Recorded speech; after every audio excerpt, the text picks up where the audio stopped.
Welcome to today's Lunch and Learn, brought to you by the YMCA Employment and Immigrant Services of Niagara. And thank you so very much for joining us. Today's session, Unstoppable Sales, Winning Ads, and Unbeatable Branding, is about unlocking the strategies that fuel growth in a fast-moving and competitive marketplace. It is not just about having a great product or service. Thriving businesses are those that build strong sales cultures, make smart advertising decisions, and create brands that inspire trust and recognition. A few insights to set the stage. Companies that aligned sales and marketing see significantly higher retention and win rates. Strong branding can increase revenue by over 20% and much more than that. And targeted advertising can outperform generic campaigns by as much as 400%. Today, we will explore how to build a sales culture that performs consistently, why every advertising platform can work and when used effectively, and 4 things leading businesses do to create standout brands. Whether you're leading a team or scaling your business, today's conversation is designed to equip you with practical insight and fresh perspectives. My name is Mishka Balsam, and I will be your host today. But before we get started, if you wish to enable live transcript, you can find that option on your Zoom screen. If any time during this recording or during this webinar you're running into any technical challenges, just let us know via the chat function on your Zoom screen, and we will be immediately helping you out. Please know that this session is recorded and will be made available to you following this Lunch and Learn. And this Lunch and Learn is proudly sponsored by the YMCA Employment and Immigrant Services of Niagara, a steadfast partner in our sessions. Their support is invaluable, offering employment programs that assist job seekers at all levels and providing extensive employment services for employers. We could not do without the YMCA by our side, but I think the same goes for so many small to medium-sized businesses across Niagara. So our thanks go to them for their support. And as well, it is my great pleasure to introduce actually Jon Pole, our president and co-founder of My Broadcasting Corporation, who is the expert on this topic with us today. His radio adventure includes stops in Sarnia, Toronto, Chatham, and Owen Sound. He also spent time consulting and growing sales for many of Canada's leading media brands. Jon has won numerous community awards, is a long-standing member of the International Broadcasters Idea Bank, and is a member of the Humber College Radio Hall of Fame. He lives in Renfrew with his wife, Sasha, and their 3 kids. Jon, thank you so very much for being with us. And the same goes to all of our participants today. Many of you have already brought forward questions that you would like us to get to, and we will get to all of them. The format for today's section is meant to be an interactive one. We're going to have about a 35 to 40-minute presentation, which then follows by the Q&A session. And that's where we are trying to get to all of your questions. If you have questions that are coming up during the presentation time, if I could ask you to please utilize the chat function. It is available for any questions. We will see them here on our end, and we'll make sure to get to them. And on that note, let me pass the mic over to Jon for the first part of our webinar, which is the presentation. Over to you. Thank you very much, and I am excited to be here today. I appreciate anyone who takes time out of their day to learn a little bit, and hopefully today, if we can just give you 1 or 2 small nuggets for you to leave today with, to take back to your workplace and implement, that will be a huge success.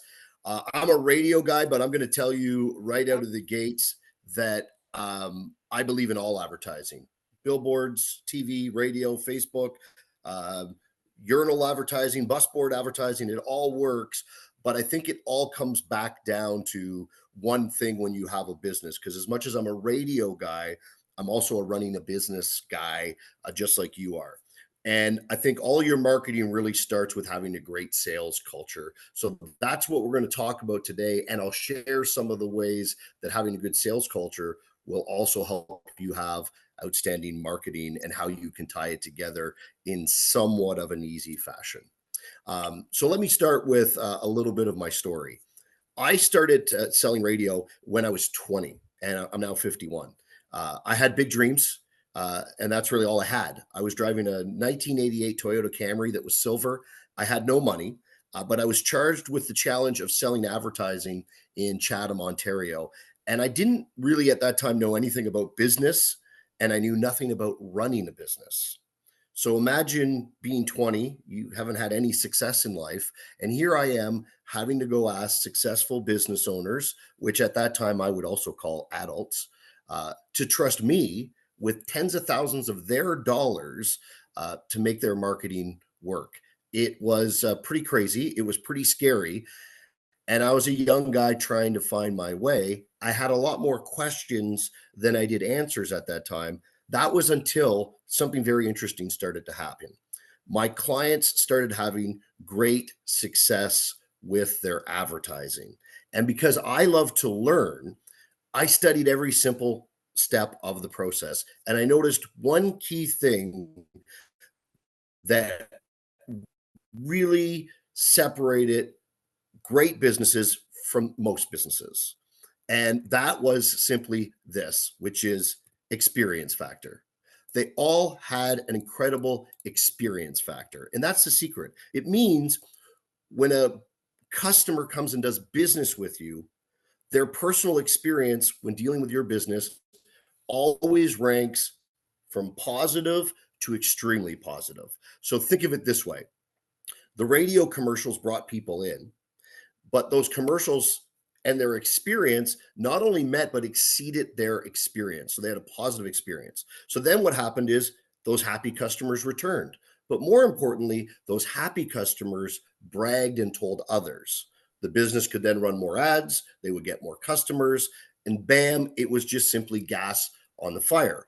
But here's the thing: not every business that I worked with or that I see today, and you'll know this yourself as a consumer, not every business delivers on that experience factor. In fact, many don't.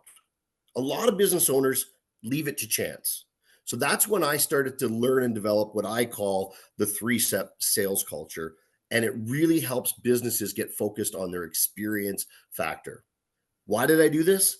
I wanted my clients to be successful. And I knew that many were simply missing the gas on the fire. So, flash forward to 2003, that's when we launched the company that I now run. And we used this exact core process of the three-step sales culture to build and grow our company. We went from 6 employees to over 140 today. We were recognized by Maclean's Magazine and Profit Magazine as one of Canada's fastest growing companies for 10 years in a row. So I really believe in this process. Using the three-step sales culture is the most effective way to not only protect your brand, but also to grow your business.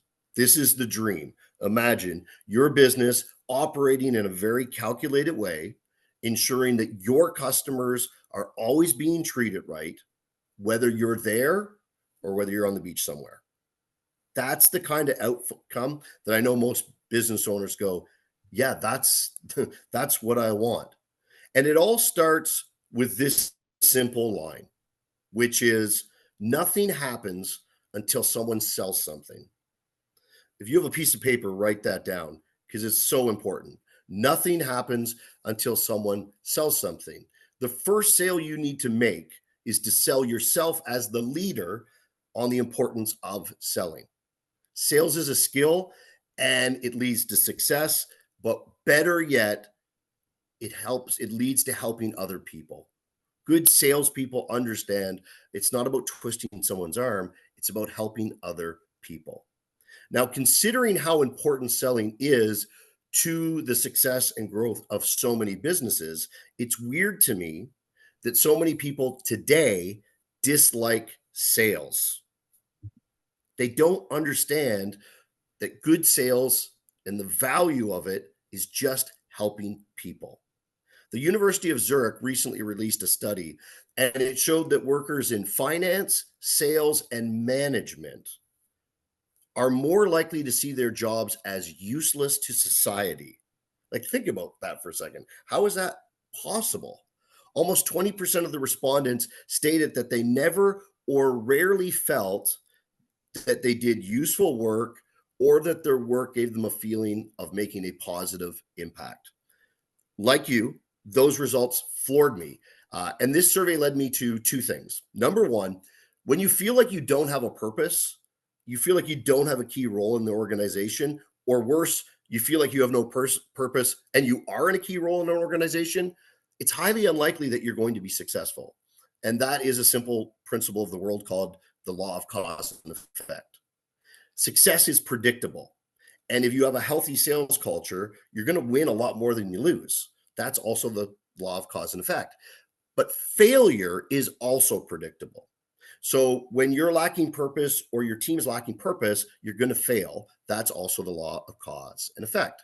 And here's one example of why building a positive sales culture is so important. This is called the bad service ripple effect. And here's what it states. The Harvard Business Review published a study, and it showed that businesses actually repel customers.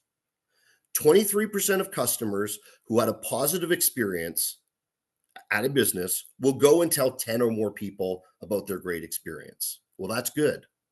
The challenge is, though, 48% of customers who have a negative experience, they will tell 10 or more people. So if you do the quick math on this, the only way you can have the same amount of people praising you be equal to the amount of people that are trashing you would be if 70% of your clients have a good experience and only 30% have a bad one. So that's a huge challenge, but it gets worse because the University of Minnesota, they discovered this little gem, and it's going to blow your mind. They did a study about negative comments on more than 60 million pages on Facebook. And they found that users on Facebook substantially post more negative comments than positive ones on business pages. And the ratio is nearly 2-to-1. So if you think about this, your customers now have a unfiltered, unregulated, no fact-checking megaphone called social media, and they're not afraid to use it. So it's hard to get your business to the next level or experience that rapid growth when you're fighting those types of forces at the exact same time. And when you see this happen, it shows a clear absence of sales culture in the business because customers are fed up, right? When you have a good sales culture, it means you're helping people. And here's what happens when people don't feel like they're helped. They feel let down. And then they have the social media thing and they go wild. So I have found that this works a lot of the time, and it sounds incredibly simple, but it's true. Making your customers happy works 100% of the time. Think of it this way. Selling gets easy when your customers start to seek you out to want to do business with you. So what I mean is when you become a magnet, you draw people in. And when you draw people in, you don't have to sell them anything. You just have to help them. And that's where your environment and your culture come into play. And that's where that culture helps significantly shape employee behavior. If we, as the leaders, don't actively promote a sales culture, our employees won't either. Now, my second conclusion from that Zurich University study is this, and it's scary to me, and you might not agree with me, but it's 2025. And as a leader of a pretty big company, I believe that some people don't like to do things when they are hard. Sad face. Why? Because being great is hard work, and being below average is easy. The world today is suffering from a tyranny of soft expectations, and I blame the pandemic. We can all blame the pandemic. Companies have lowered their expectations. We used to try and fly up way up high, but now there's this culture where it's like, let's make it easier. Let's lower our definition of success down here, and then no one will feel like it's hard. My DNA won't allow that. I would rather fail trying to reach a real goal, knowing I did everything in my power to try and get there, than to hit a lower goal. They have a term for that in golf. It's called sandbagging. So aiming higher is important because, again, with the law of cause and effect, the more you want, the more you will do to achieve it. And that's what's important, not only for you as a leader, but to also bring your people along. So before we get into the tips and how to use them, I just want to talk quickly about our foundation, because our foundation has to be based on The first item being in sales is awesome. We're here to help people. That's number one. The next thing we need to talk about with our team is our goals. And I'm not talking about goals on a budget. Those are important too. I'm talking about sitting down with our people and actually talking about their goals and having them think about their goals. Like, why do they come to work? They trade their 40 hours for something. What is it? And that's when you get into these conversations, you can talk about they want a new car, they want to buy a new home, they want to travel, they want to save for retirement, they have kids that want to go to university. Whatever it is, there's something they're doing every day when they show up at your place of business that they're trading that time to get something bigger than a paycheck. And it's important to talk about these goals because these are the reasons you go to work, but they're also the things that should fuel us when it gets tough. When you have a tough day or you're dealing with a tough client, knowing that you're doing it so that you can go on the trip of a lifetime is a lot more inspiring to an employee than knowing that they can do it just to make you happy, right? So having their goals as a focus is very important because it's what's going to get them through the part when things get tough. Because in business and with customers and dealing with staff and the government and all the things that we deal with, there are days that we know it needs to get tough. So we need a strategy to be able to break through that. So we now know why we come to work and our goals, and we do some training on that. Money is important to people. I am a big believer in forecasting your dreams and working towards goals. I think it's very important with every member of our team to sit down and go, hey, how much money do you want to make this year? How much money do you want to make in the next 3 years? How much do you want to make in the next 10 years? Because then as a leader, you can help them aim for that goal. And as a leader, you can help them take the actions that it would take inside your company to get to that goal. But all of that is based on building a good sales culture. Because once they understand how important sales are to the company, and we build a culture that makes them want to do it, and we know the reason why they want to do it, everything gets just a little bit easier. So here are the 3 steps that I would take in order to create a great sales culture inside my business. Step 1, emphasis on sales. That's step 1. That means you prioritize sales activities, strategies, and goals within your organization. And what I mean by that is it's not hidden. It's not a secret. It's a mission. Everyone in the office, everyone on the floor, everyone who answers the phone, everyone who posts something on an email or social media, everybody knows the goals and everybody's in sync. It's not a secret. Step 2, we become customer centric. Everyone on the team is focused on customer interactions and meeting their needs. And they understand why. The why is drive revenue.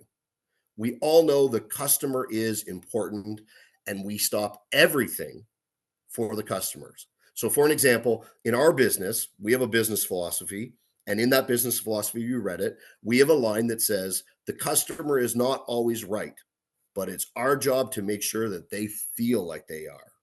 So everyone in our company, no matter what job they have, knows that the customer takes priority because making customers happy works 100% of the time.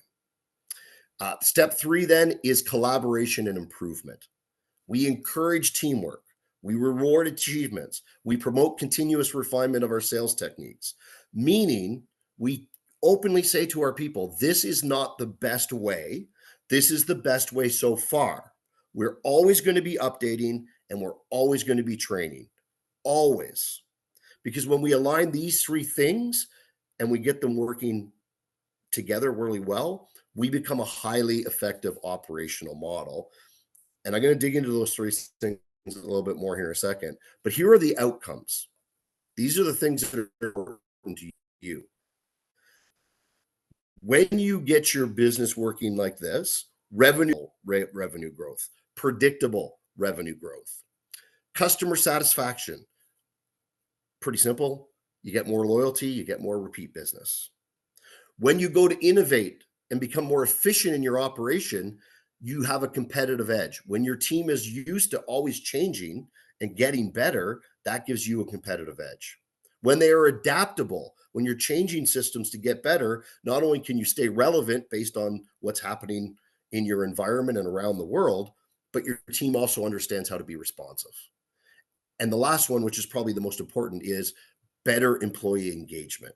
Your team is motivated. They're on a mission. They know where they want to go. That leads to great brand reputation, meaning you control the word of mouth. If 10 people are downtown and you ask them about your business, they all say the same thing because we're controlling word of mouth. And all of that together leads to long-term success. Worthy goals, very worthy goals. Let's break down the 3 steps, and I'll give you some ideas you can work on later today or even tomorrow. So number 1, emphasis on sales. How do we put an emphasis on sales? Well, here's the secret. What we're really doing is moving from selling to marketing. Selling at its root is about a transaction, an exchange. Marketing is becoming the obvious choice for your customer, meaning they want to do business with you. I suggest you start this process by talking to your team and agreeing that selling isn't about the transactions. It's about us understanding that we're helping people with our products and our services, and we're discovering solutions that will enhance our customers' lives. Now, you would say, how do you do that? Well, get your team in a room on a whiteboard, on a big piece of paper, and have that conversation. Make a list. At the top right, how does what we do help people? And have your entire team, it doesn't matter what they do, have them shout out things. And they're going to shout out all the things that you probably already know and more. Write down 20 of them. And then you pick your 3 or 4 favorite as a team and you go, great, this is how we help people. That's the start of your marketing, because that's the stuff you should be talking about in your marketing, because the stuff you help people with is also the stuff your team believes you help people with. So that puts it in sync. So that's what I would do. Number 1, that would be action item number 1 on emphasis of sales. Action item number 2, training and development. And this doesn't need, you can hire trainers. There's a gazillion resources online. But let's think of the simple things. How do you answer the phones? What are your rules about emails? What are your rules about social media? What is the time frame if someone emails you that they'll get a reply? What is the time frame of returning a phone call or a voice message? Build that in and get the team involved with it and have them understand that these are the rules we don't break, because the customer is most important. How do we build rapport when people come into our building? Do we have a greeting that anybody who sees someone walking through the hall says, or do we let our staff freewheel it? I would recommend that having a planned speech or script is the best, right? Hey, welcome to my FM. We appreciate you coming in today. How can I help you? Right? Or, hey, we really appreciate it. Have you ever been in a radio station before? Like, how we're greeting people should not be left to just random employees' thoughts or feelings of the day. It should be a planned action. And then how do we make sure our team, everybody on the team, understands how to teach about our products and also understand how to learn about the needs of the customer?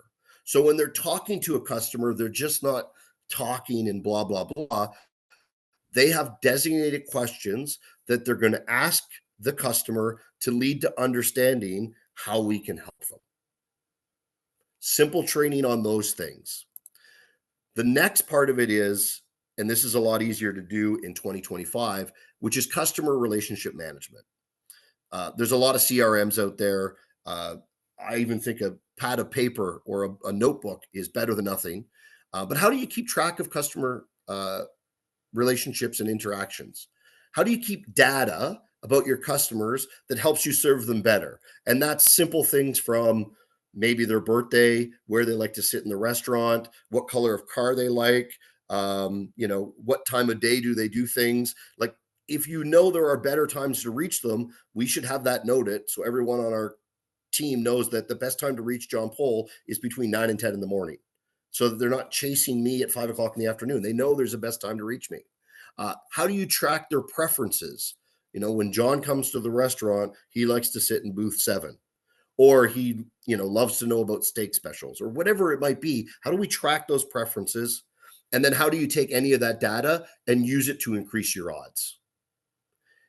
That's very important. So if you don't have any relationship management, that's something that I would start working on quickly, because again, those are the things that are going to make a huge difference. Next, on emphasis on sales, action item number 4, incentive programs. I have a phrase that I learned years ago, and I'd love to credit whoever said it to me, but it's incent what you want sold. We all have stuff we want to sell, services and products and menu items, whatever it might be. Incent what you want sold. And it can be money, it can be bonuses or commissions, but it can also be a gift card, a nice email, a high five with the entire team, some sort of game in the back room where you put up stars. Incent what you want sold. What is the reward for achieving targets? And then on top of that, how are you going to recognize people that are exceeding expectations? Because the reality is, you have some people on staff that think they're great, and you have other people on your staff that are great. You want to make sure that everyone understands what the line is for actual greatness so that no one's confused. Everyone in the building knows what great looks like. No one can walk around thinking they're great, but not actually being great. And that comes from recognition. And that can be recognition in group emails, or taking everyone for lunch, or just pulling someone aside and shaking their hand. I'll give you one of my favorites. My favorite is to send a thank you note to the spouse or the partner of my great employee, because I send them a note and I say, hey, look, I know Bill works for us and he's done a great job, but Bill talks about you and the family all the time. So I wanted to give you a gift card to take Bill out for dinner, because I know he'd rather spend time with you than me. And here's what happens. Bill goes home, his partner is there, and his partner goes, oh man, you work for the best company. They're taking us for dinner. And they take the kids out, and the kids go, why are we out for dinner? Oh, well, your dad's company loves him so much. Here's all the great things he does. That builds an incredible amount of enthusiasm for Bill. Bill probably loves me a lot more, but more importantly, Bill's family appreciates that Bill works in our company too. And it's just a win-win-win for everyone. And again, it's a great way to incentivize people, but also to recognize great work. Next, on emphasis on sales, is display it. When you come up with your plan of here's what we do, here's how we help people, here's what we're famous for, you got to display it to remind your people. Humans forget things. That's why the biggest companies in the world, the McDonald's, the Home Depots, the Canadian Tires, they're always advertising. It's because people forget stuff. We're humans. Your team will be no different. So in the back room, on their computer screens, wherever is appropriate, you need to remind them that customer is king or queen. Here's how we take care of people. These are the questions we ask. Here's how we're incentivizing you. It all needs to be front and center so no one can ever forget. I like to do something like whether it's the 5 sales commandments or like some sort of charter on the wall. We have them in our buildings so that everyone can see this is how we take care of people. So no one can ever forget that this is what we do. So that's a little bit on emphasis on sales. Number 2 was, how do we become customer centric? So being customer centric is about making your customers feel like they're VIPs, making sure they're super happy with your stuff and with your service. The customer is number 1. Nothing is more important. Everyone understands that. So in our company, we have this, it's part of our business philosophy, where we tell people, if you have to choose between taking a phone call from the CRTC, in our business, the CRTC is the federal regulator that we deal with, so pretty serious stuff. If you have to choose between taking a call from them or from me, the president of the company, or the client you're talking with, you talk to the client. The CRTC will wait. The president of the company will wait, because the customer is most important, period. We point that out. No one is more important than our customers. 84% of companies that work to improve their customer service report an increase in revenue. Listen to this. 77% of consumers say inefficient customer service experiences detract from their quality of life. Think about that. 77% of people said having a bad customer experience makes my life worse. Don't believe me? Call an airline, call Visa, call the cable company, call the cell phone company, wait on hold, not get answers, be treated poorly. How do you feel? Angry, curmudgeony? That's customer service. Consumers will pay 17% more to purchase from a company with a reputation for good service. So you can increase average orders, you can increase rates, you can increase, tickets, items. Customer-centric companies, 60% more profitable than companies that don't focus on customers. There's value in doing this stuff. So action item number 1, what is our non-negotiable agreement as a team on how we view the importance of the customer? So again, everybody in a room, whiteboard, big piece of paper, write it down. Everybody participates. What do we all agree to do to make the customer number 1 inside your company? Because it'll be different in every company. And you write it all down. And then you take all those points and you make the customer is important agreement. And again, it's front and center. Everybody knows it. Everybody does it. Action item number 2. Understand the value of a customer. Everyone in the company needs to know this. What is the value of the customer?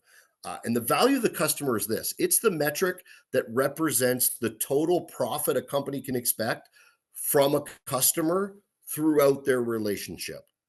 So for example, Starbucks has calculated that the lifetime value of their customers is about $14,000 to $15,000. So when you know this number, your company can drastically change your marketing outlook. Because if you think about Starbucks, they're not trying to sell you a $5 cup of coffee. They're trying to acquire a $14,000 or $15,000 customer. That's what they're doing. So I'll give you an example of my life. My wife's into horses. So I bought a Kubota tractor. And I bought the very first one I had off Kijiji from an older guy who was retiring. And it was like the small one, basically like a souped up lawn tractor. And I love that tractor. It was great. And I used it for a couple of years. It was wonderful. But I didn't buy it from Kubota. But I took it to the Kubota dealership here for service. And they were excellent. They made me feel like I was like a super duper farmer. Even though I just had a souped up lawn tractor, they made me feel like I was like doing something pretty significant. And I really liked them. They're great guys and gals. That led me to think, I need a trailer to pull my tractor. So I bought a trailer from them. A few years later, I'm like, I need a bigger tractor. I'm a bigger farmer now. So I bought a bigger tractor with a bigger trailer. All of that started with that service visit that was only probably $100. But they knew that if they could keep me as a customer and their product is very good, that in the tens of thousands of dollars. But had they not done a good job on that first visit, if they didn't understand how big a customer I could become, and I never went back, I don't buy trailers, I don't buy attachments, I don't buy a bigger tractor. That's how important that first interaction was, because it grew to be a bigger lifetime customer. So it's important that your staff understand the lifetime value of a customer, even if you don't have the exact number. On being customer centric, action item number 3 is follow up. A lot of companies aren't good at follow up. I hate the term follow up, by the way, but I don't have a better way to explain it. It's a valid business reason to talk to one of your customers. That's probably a better way to put it. If you look at nonprofits, they do a great job. If you donate money to sick kids or CHIO in Eastern Ontario or a local hospital, a lot of times you get like a thank you card in the mail, you get a follow-up newsletter, you might get a phone call. They do a really good job. But let me give you a real world example of not doing it. My buddy Rob went to a travel agent and wanted to go on what was a really cool vacation. He wanted to go to Europe to visit historic World War II sites. And that, by the way, is actually a thing. It's called remembrance tourism. So Rob goes on this trip. He spends over $10,000 on the trip. He has a great time. Great time. When he gets back, crickets, nothing. Customer-centric follow-up would be a call or an email saying, hey, how was that trip? I saw the Facebook pictures. It looked great. Hey, did we hit all the bullseyes or did we miss something? Or better yet, Rob, I saw your pictures. I was so inspired by how much fun you were having. I've started planning your next trip. Follow up shows a person how much they care, how much you care about them. And it changes their thoughts about your business because they feel valued. So follow up is key. Again, go to your team. How can we do a better job with follow up? Last on customer centric, item number 4. This is the fastest way to improve any business. It's the cheapest way to improve any business, and that is enthusiasm. 50% of all success in life is determined by enthusiasm. It's electric. It's what transfers my positive energy to you. So, how do you make sure everyone's enthusiastic? How do you make sure your employees, when they have chaos in their life, which they do, they leave that over there for the 6 or 7 hours and they bring you enthusiasm because that's part of getting to goals. Boredom at work is the main reason people quit. They don't feel connected. Let me give you an example of control and a fun customer centric system. My wife and I went to a restaurant in Tampa, Florida called Bonefish Grill. I think it's like a chain. Matthew was our waiter. So Matthew, every time he came to our table, he would give us like a one-line cheesy joke zinger. So like he'd come and bring the water and he'd be like, hey, do you guys know why fish are so smart? And we'd be like, no, Matthew, why are fish so smart? He goes, because they swim in schools. And we'd all have like a really weird laugh. And then he'd go away. And then he'd come back and he goes, hey, you guys ready to order? I can give you some recommendations. By the way, do you guys know why the vegan went fishing? We're like, no, why did the vegan go fishing? He's like, just for the halibut. And again, cheesy, uncomfortable laughter because they're cheesy jokes. The only way I knew this was planned was because he actually told me the same joke twice by mistake, which was not a big deal. He just made more fun of it. But here's the thing. When he came to presenting us the bill, he said something like, guys, I want to make sure you really enjoyed your meal tonight. Did you? Of course, we're like, yeah, it was great. He goes, well, if that's the case, will you please make sure to tell your friends and your family to come visit us too? And before I give you your bill, I know I've told you some corny jokes tonight, but if you don't mind, I want to show you why I do it. And as he's doing this, he takes out his wallet and he goes to show me a picture. And as he shows me the picture, he says, I do it for my pride and joy. And that's the picture he shows me. Do you think this impacted his tip? It did. He's being customer centric. He's being enthusiastic. I have shared this story with tons of people, and I'm sure that locals to that restaurant do as well. All right, quickly on collaboration, because that's the next one. Number 3, how are we going to make sure everyone collaborates? Our final stop, last but not least. We get everyone together. They're rowing together. We know the direction. We know we're not selling people. We're helping people. We know our goals. We know our average orders. We know how we're going to make sure the customer is important. We're doing great follow-up. Everyone's going towards those goals. We need an insurance policy to make sure we keep it going. And that is collaboration and improvement. Communication, effective communication generates 4.5 times more talent retention. So when you look at your business, how can you increase interbusiness communication? And do not rely on, we chat all the time. You need a structured plan. You can still chat all the time, but you need a structured plan where we're talking about goals, customers, service, follow-up. We're planning it out. Recent study showed that simply by making people feel like they're part of a team and that they're working on tasks together, it makes them more motivated to do more things. And that's kind of staff we'd like to have. Action item number 2, when we focus on ongoing improvements, when we're always talking about getting better, you avoid a lot of waste because your team starts to understand that change is what we do. And when they know that change is what we do, they're not afraid of it. Instead, they embrace it. So if you want to look at your business and go, where do we start with these things? I always start any improvement process with what are our best ways to improve income? What can we do to increase income? And some may say it's obvious and some may have different crazy ideas. But again, in the spirit of collaboration, get everyone in a room and go, hey, we want to increase sales. What are the fastest ways we could increase sales? Again, make a list of 20, pick the 3 or 4 you like the best and go and do it. You'll be surprised at the suggestions that pop up from your team.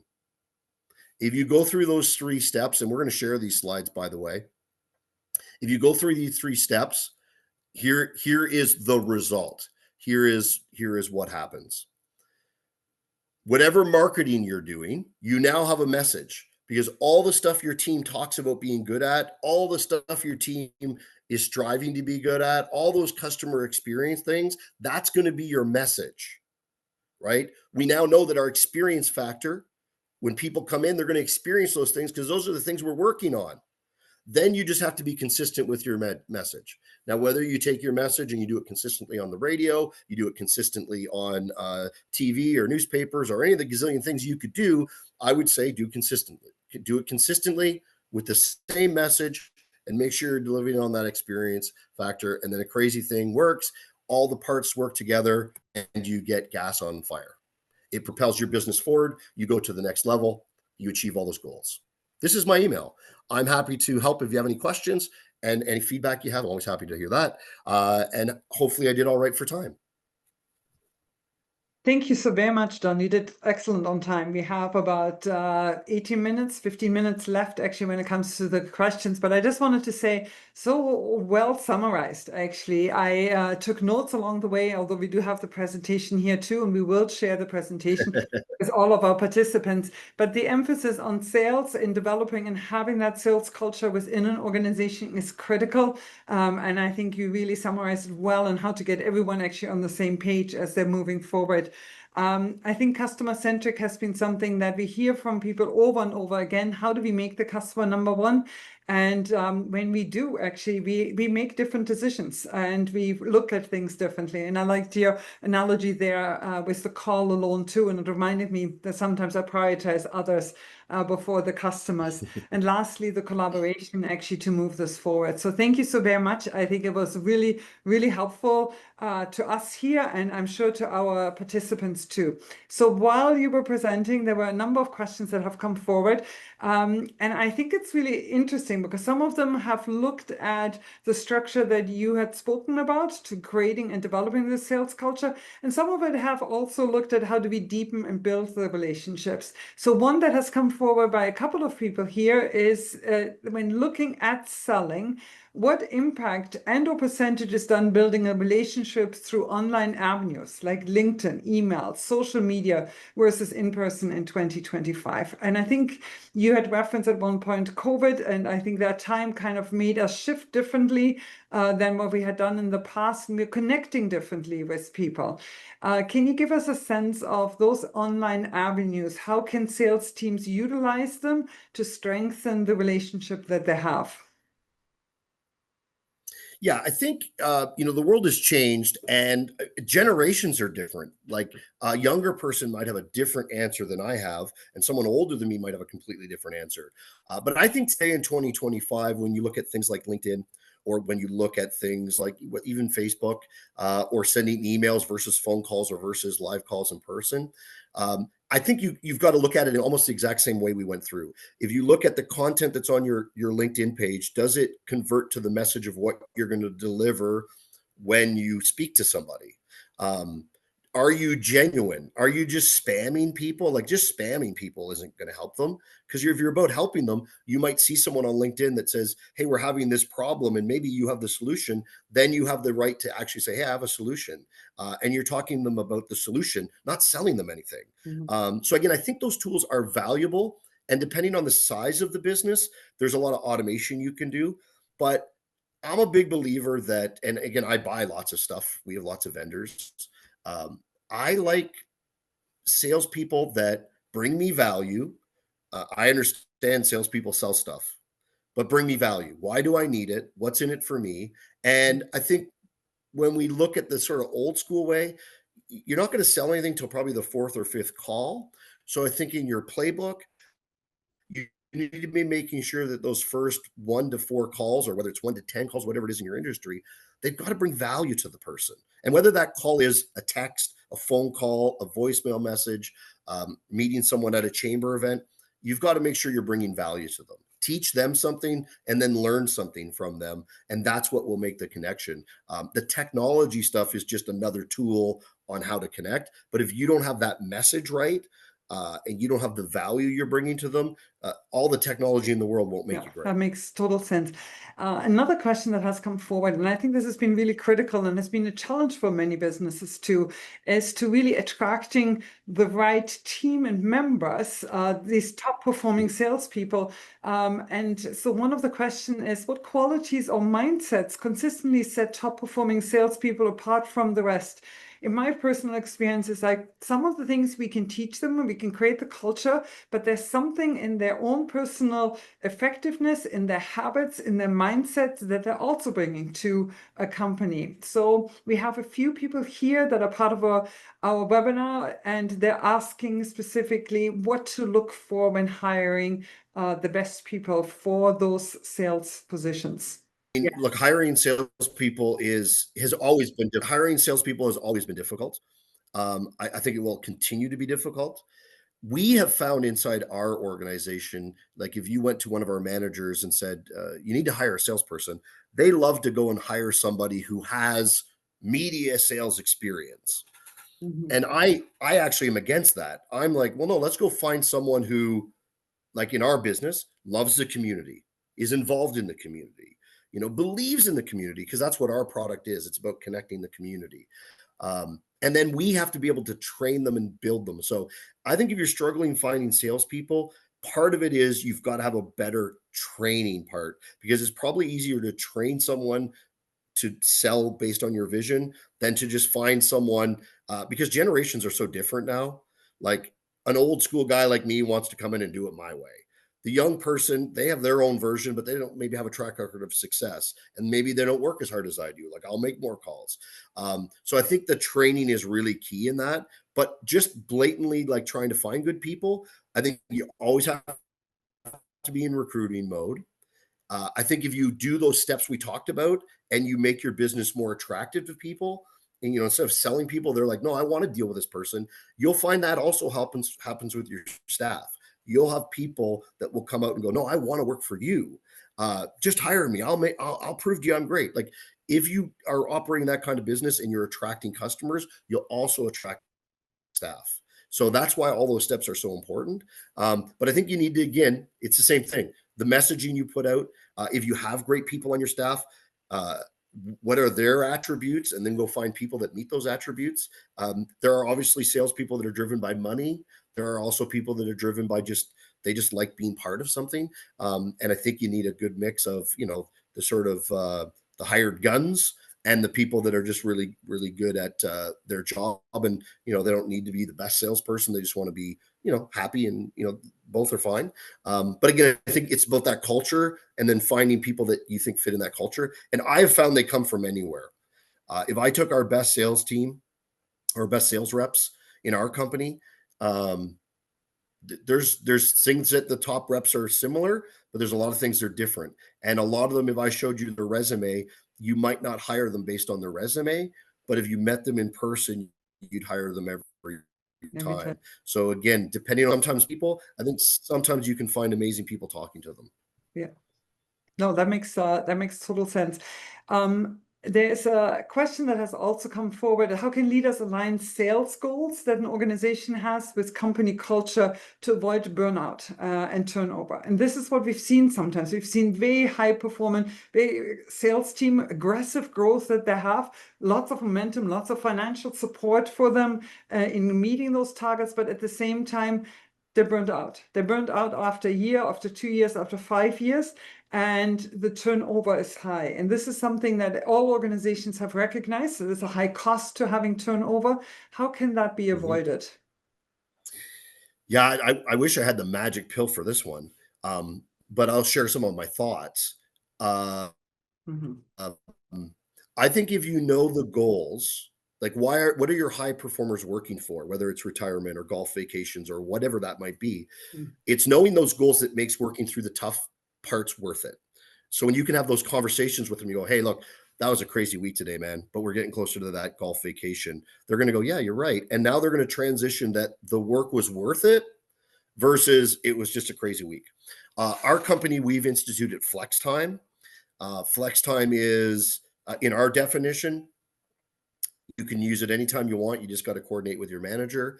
And the idea is that you can go and take a day, half a day, whatever it is you need to do things that you like, whether Yeah. that be, taking your mom for lunch, sitting on your back deck and just, working on your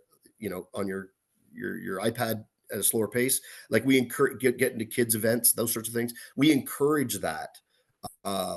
Like I would be upset if you weren't at your kids' play and you were at work instead.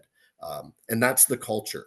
And when people have that uh, they already have the approval to give themselves a break. They do. And again, big performers often are the worst at taking vacation. So again, I think forcing vacations on people sometimes is good.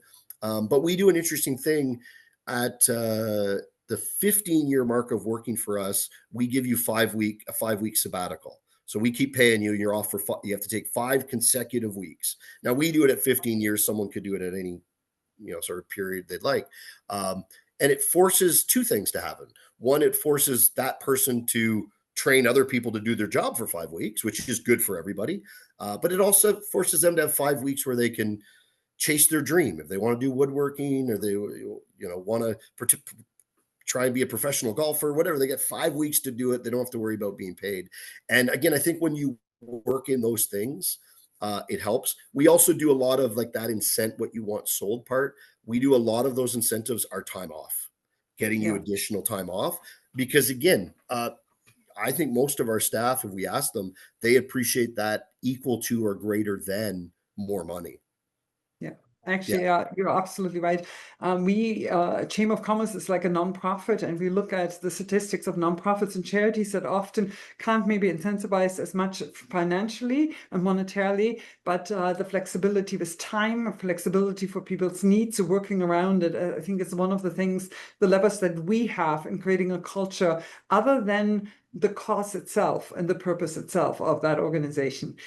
There's two quick questions that might just need Sure. quick answers. Is it worse to have a paid website or is free okay? It's a basic question, but it has come forward. So to Or like have when a you build one, website or free, yeah. Is it? I yeah, I think don't it's think it matters. I mean, again, either one is good, but they wanted your opinion on it. yeah, I mean, I think it depends on your product and how sexy it is and how important it is and what you want from that website. But if you want it as just a generic billboard and or brochure for your business, there's lots of free platforms that can do that very well. And I would have it versus not having it. If you wanted to do fancy things, you're probably gonna have to pay a little bit of bucks. Yeah.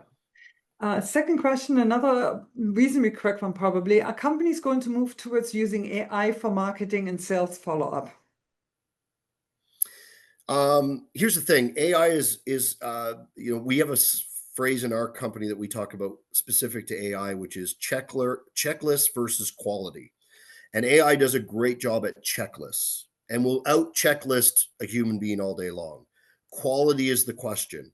And we don't do checklists, we do quality. So we use AI to help us with the checklist, but we also have humans doing the quality. I think for reminders, for building timelines, for helping with scripts, like AI is a valuable tool. Would I trust AI just to be blatantly blasting people nonstop? I wouldn't, because I don't think it brings value to my customers. But depending on what you're selling, maybe it does. But I think if you're not putting AI involved in your process on some level, you're missing out on an opportunity. Yeah, I think so. I fully agree. You spoke a lot about training your team, motivating your team, creating the culture of collaboration that's there. One of the questions is what are good training resources or things that you can recommend for individuals that have a sales team but want to actually create a more high-performing sales team?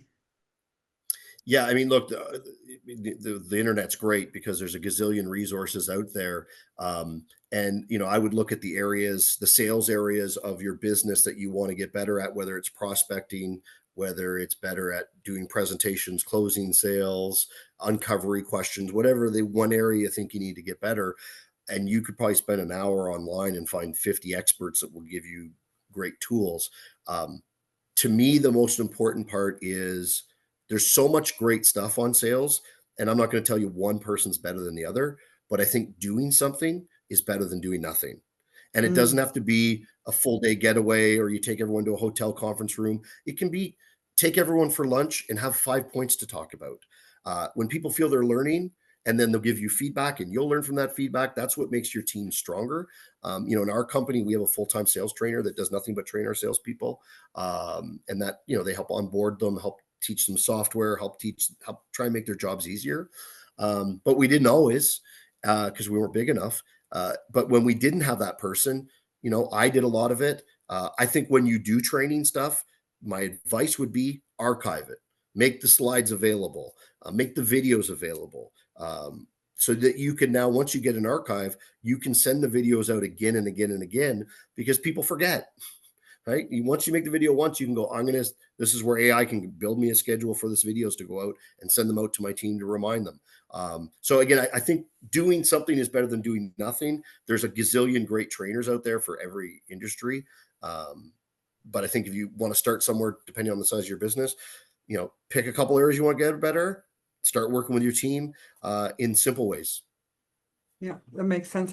Jon, we're getting close to the end of our hour. It goes always by with a blink of an eye so quickly. What I usually do is I ask our presenters if they have like a final, like last minute of suggestions or anything that you feel like you afterwards maybe would have looked back on and say, I wish I would have said it or shared. Anything that you want to, any final thoughts that you would want to leave our audience with? Sure. I'm a big believer in goals. And I'm a big believer in writing down goals, 5 years, 10 years, 15 years. And I know that a lot of people think that's gobbledygook, and I get it, but I'll share my story. When I was 18 or 19, I used to have to take a bus, a streetcar, and the subway to get from the beaches in Toronto to Humber College. Took about 90 minutes. It's a commitment. And back then, I didn't have an iPhone or an iPad. I couldn't listen to podcasts. They didn't exist. I had a tape cassette that I listened to, and I would read business books. And at 19 years old, I heard somebody in one of those books say, write down your goals. What do you want to accomplish? And at 19, I wrote down that I wanted to own a radio station by the time I was 30. Which, when I think of that now, I think it's ridiculous, because I didn't have anything to think that I would own a business that back then was hard to buy, expensive, and very regulated, and I knew nothing. But I can tell you, from 19 to 30, every decision that I made, every conversation I had led me to that goal. And we were approved for our very first radio station a week before my 30th birthday. Now, the station didn't go on the air till August, but a tie goes to the runner. So I'm taking that as a win. And from that, we have built Ontario's largest radio company, 10 years, a decade on Canada's fastest growing list, 140 employees, tons of community awards. And that all started from me at 19 on a bus, reading a book, making a plan. So the biggest mistake I've ever made was I should have said I want to own 500 radio stations, because when I was younger, I probably could have done it. But yeah, I think goals are very important, because you throw them up there, you remind yourself, and I don't know if it's karma, I don't know if it's the world sending stuff back to you, or you just get smarter, or you're subconscious. But I'm telling you, that's my story, and I'm living proof that if you dream it, you can do it. And that is a good story, Jon. So thank you so very much for sharing it with us. It is encouraging. This whole hour has been actually extremely encouraging, very focused, and greatly appreciated, not only by us as a team, but also our participants. And now I'm really looking forward to sharing it through our channels and social media channels. So thank you very much for your insight and expertise and all this. Our thanks also go to the YMCA of Niagara for their partnership in being the power behind these lunch and learns. And if you, one of our attendees, have a topic, idea, or speaker that you wish for us to consider for our lunch and learn lineup, please feel free to contact us. We would love to hear from you. So thank you, and all the best to your own goals as you're moving forward. So thank you.